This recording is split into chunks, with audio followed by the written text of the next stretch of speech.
लाडकी बहीण योजना 4,500 खात्यात आलेच नाही, आता पुढे काय करायचं?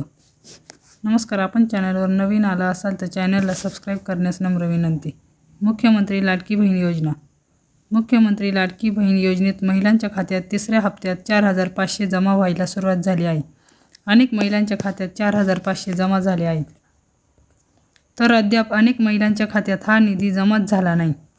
त्यामुळे ज्या महिलांच्या खात्यात अद्याप तिसरा हप्ता जमा झाला नाही आहे, त्या महिलांनी नेमकं काय करायचं आहे हे जाणून घेऊयात.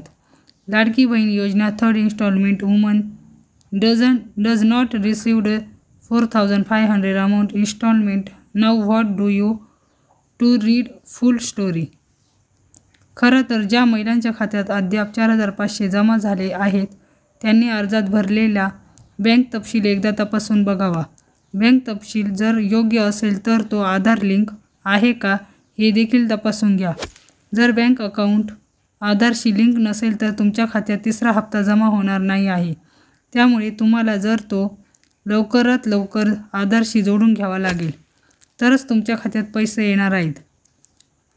दुसरी आणि सर्वात महत्त्वाची गोष्ट म्हणजे अनेक महिलांनी अर्जात नवऱ्यासह बँकेत जॉईंट असलेले अकाउंट नंबर भरले आहेत. त्यामुळे जॉईंट अकाउंट धारकांना देखील पैसे येणार नाहीत. त्यामुळे तुमच्या एकट्याचे खाते उघडून ते अर्जात भरून घ्या, तरच तुम्हाला पैसे येतील. विशेष म्हणजे हे अकाउंट देखील आधारशी लिंक असणे गरजेचे आहे.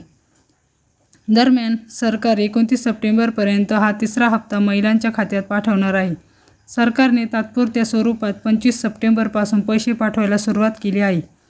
त्यामुळे तुमच्या खात्यात 29 सप्टेंबरपर्यंत तुमच्या खात्यात पैसे येणार आहेत. जर 29 सप्टेंबरपर्यंत तुमच्या खात्यात पैसे आले नाही तर महिलांना मोठा धक्का बसणार आहे. इतक्या महिला ठरल्या लाभार्थी. मुख्यमंत्री लाडकी बहीण योजनेअंतर्गत आतापर्यंत जवळपास 2,40 लाखापेक्षा जास्त अर्ज प्राप्त झाले आहेत. यामध्ये जुलै महिन्यात अर्ज करणाऱ्या 1,07,00,000 महिलांना ऑगस्ट महिन्यामध्ये लाभ देण्यात आला आहे. तसेच 31 ऑगस्ट रोजी नागपूरमध्ये एक कार्यक्रम झाला. त्यावेळी तब्बल 52 लाख महिलांना आम्ही या योजनेच्या माध्यमातून लाभ वितरित केला, अशी माहिती आदिती तटकरे यांनी दिली. सप्टेंबर असेल किंवा आतापर्यंत जे काही अर्ज प्राप्त झाले आहेत, त्या अर्जाची छाननी सुरू आहे. ती छाननी पूर्ण झाल्यानंतर मला खात्री आहे की 2 कोटीपेक्षा अधिक महिला यासाठी पात्र ठरतील. आमचा प्रयत्न आहे की 2.5 कोटी महिलांना या योजनेचा लाभ द्यायचा, असंही आदिती तटकरे यांनी स्पष्ट केले.